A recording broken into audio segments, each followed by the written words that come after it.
Nah, selamat sore Bapak. Sesuai dengan tugas ini bersama Bapak untuk video.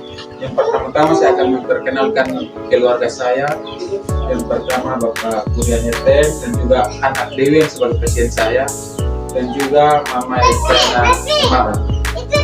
Nah, anak Dewi ini yang sebagai pasien saya. Nah, sesuai dengan data pengkajian itu anak dari keluarga Bapak Kurnia Ten, anaknya ini kurang gizi. Dan juga sesuai dengan buku KMS yang kami lihat, memang anak kurang gizi karena garis perkembangannya juga itu berada di garis kuning. Dan juga sesuai dengan pada saat saya melakukan pemeriksaan kepada anak ini, berat badan anak ini adalah berat badannya 10 dan anak ini baru umur 3 tahun. Sesuai dengan yang kita ketahui bahwa pertumbuhan anak itu tidak sesuai dengan umur dari adik Dewi ini. Dan juga diagnosis yang saya ambil dari stunting ini ada 2 untuk keluarga Bapak Kurnia Ten, yaitu yang pertama itu defisit pengetahuan berhubungan dengan kurang terpapar informasi karena ibu mengetahui anak ini kurang gizi tapi tidak mengetahui penanganan untuk mencegah kurang gizi ini, sehingga saya memutuskan untuk mengambil diagnosis pertama itu defisit pengetahuan. Dan juga diagnosis yang kedua itu pemeliharaan kesehatan keluarga tidak efektif berhubungan dengan ketidakmampuan mengatasi masalah keluarga.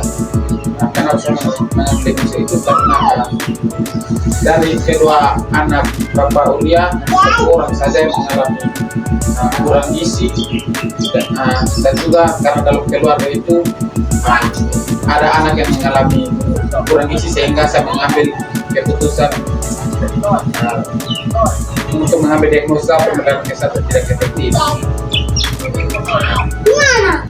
Jadi mungkin Bapak dan Mama mungkin sebentar saya akan menjawab sebentar untuk saya melakukan penyuluhan.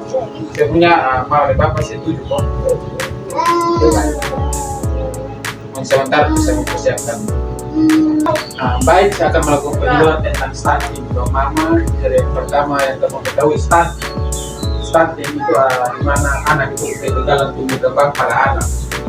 Jadi penyebab itu ada beberapa, yaitu yang pertama asupan zat gizi yang kurang dari anak ini, mungkin karena dia kurang mendapatkan zat gizi sehingga dia itu berat badan atau tinggi badan yang sesuai dengan ibunya. Kemudian yang kedua itu usia ibu hamil. Kadang penyebab dari stunting juga kadang yang biasa kita itu hamil muda itu juga bisa menyebabkan stunting. Kemudian yang kedua itu kadar HB yang rendah itu juga bisa menyebabkan stunting. Dan juga tanda dan gejala kalau anak stunting itu yang pertama pertumbuhannya melambat atau tinggi badannya tidak sesuai dengan pertumbuhan, tinggi badan tidak sesuai dengan punya umur, dan juga kemampuan untuk berpikirnya itu nanti berkurang. Kalau anak sampai stunting nanti dia punya pengetahuan itu akan mengganggu pengetahuan. Dan juga sini nanti kita jelaskan di pencegahan yang pertama itu saat kita hamil kita harus rajin mengikuti pemeriksaan di puskesmas atau fasilitas kesehatan yang ada, contoh posyandu untuk ibu hamil, kita harus begini. Dan juga kita harus mengkonsumsi gizi yang cukup. Kalau mau anak tidak stunting, berarti makanan yang kita konsumsi juga harus makanan yang bergizi agar anak itu tidak stunting. Mungkin dari itu dari Bapak dan Mama ada yang tanyakan dari Bapak.